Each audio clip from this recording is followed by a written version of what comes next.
someone says, oh yeah, I went through that too. Mm-hmm. Or, oh yeah, I experienced that too. Mm-hmm. Oh, or yeah, I did that. What we're doing is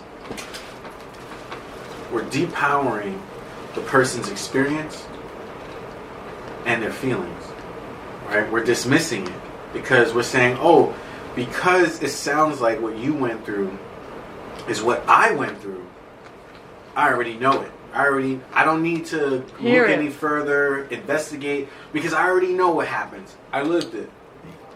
But in reality, that's not what's happening. What's happening is hurt people are immediately blocking them, coming up with this response that says, yeah, I'm hurt too. But not acknowledging the other hurt person when they interact with them. So they only see them as the hurt person, which is, in theory, victimizing. Mm-hmm. So when a person only sees their pain, you get responses like that. And it's almost as if the person feels proud. Mm-hmm. You see how that just like a badge flips? of achievement. Yeah. Yeah. Like, oh yeah, I got raped too. What? It's not the same. No experience is the same. Yeah. I could ride a bike, you could ride a bike. Two different experiences. You know? Because it's relative. So your pain, your emotion, how you process that experience is relative to you. Not only that, you're taking away my voice. Right. That's the part of the depowering, yeah. I am speaking my truth or my story, and yet you decide to shut me down, to silence me even further. Right. So, if you're speaking amongst people that you could relate to or whatever, or family, not necessarily the ones that may have raped or molested the person, just other members of the family, right? Yeah. And then for them to come out and say that, kind of like feeling as if they had accomplished something or achieved something. Yeah. You then, as a person that's reaching out, you're like, dang, like, I thought I could maybe count on you or something. But now I realize that I am left alone. Wow. With this situation or this, this issue. Now I see that it's not only my issue, but it's your issue as well. Right. And then the crazy part is that you realizing that person is still so deeply hurt in their trauma, that they can't see nobody else going through their experience, even if it's like related. They can't see anybody else because they are the victims. They're victimizing themselves still. Yeah. Yeah, that's true. I agree. So that whole get over it type of thing. Get over it. And you can see why it upsets one counterpart and is relieving for the other, right?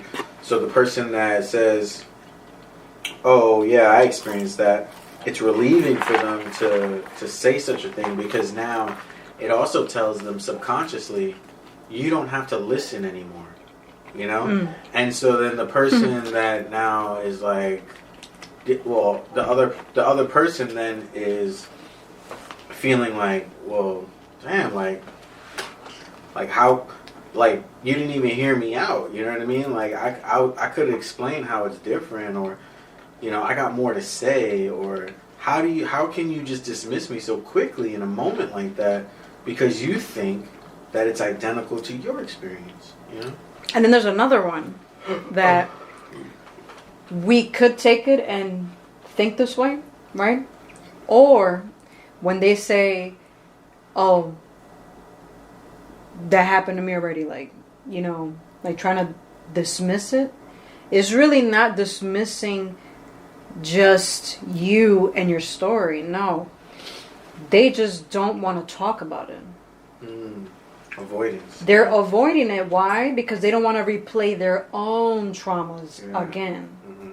So this whole thing, oh yeah, it happened to me, or whatever type of thing, they still haven't reached that, point where they realize, like, yeah, this is an issue because this is how it has affected me throughout my life or whatever, kind of connecting the dots to it.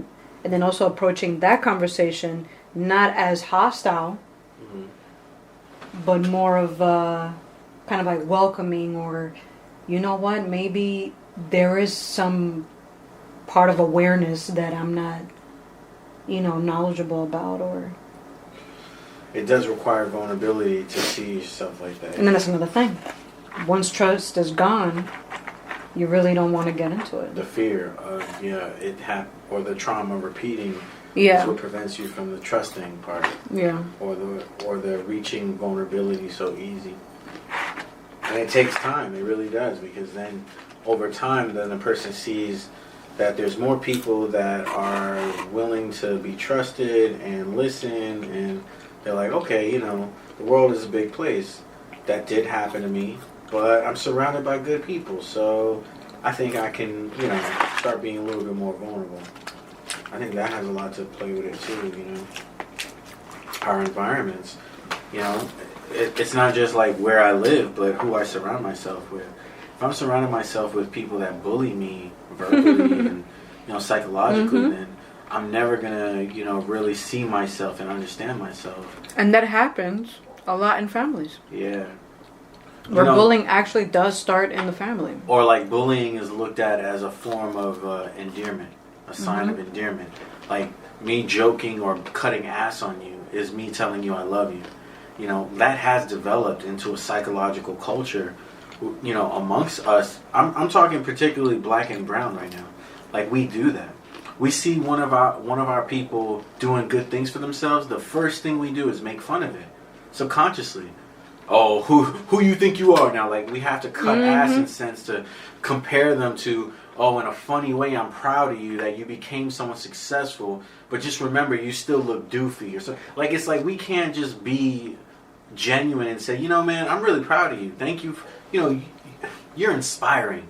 Like, we can't find those words to communicate. No. But instead, we do use words quicker, like bitch, hoe, faggot, asshole, cunt, you dumb as fuck. Oh, you a smart ass nigga, huh? Like we start creating this new language that revolves around sarcasm because we're angry that we didn't do what they did. And that's what so we're sarcasm not really is. Happy for our peers, right? When they're trying to succeed. Instead, it is the crabs in a barrel effect still taking place in our actions and our thoughts. Someone graduates or someone gets a new job or someone gets a new car, and it's always the first thing people go to is, oh, well, who do they think they are? They think they're better than, if you start hearing that, that person's in a bad place. And also, what you can get from that too, is that there's this insecurity that is blanketed by fear. So it's this fear-based kind of mentality. Now I have somebody that is like me, right? Doing all these great things. Oh, they're gonna abandon us, like they're not gonna stand with us no more. That's so true. Sellouts. Yes. You gotta stand with me in this pain, in my journey. Because they don't want to be alone. Exactly.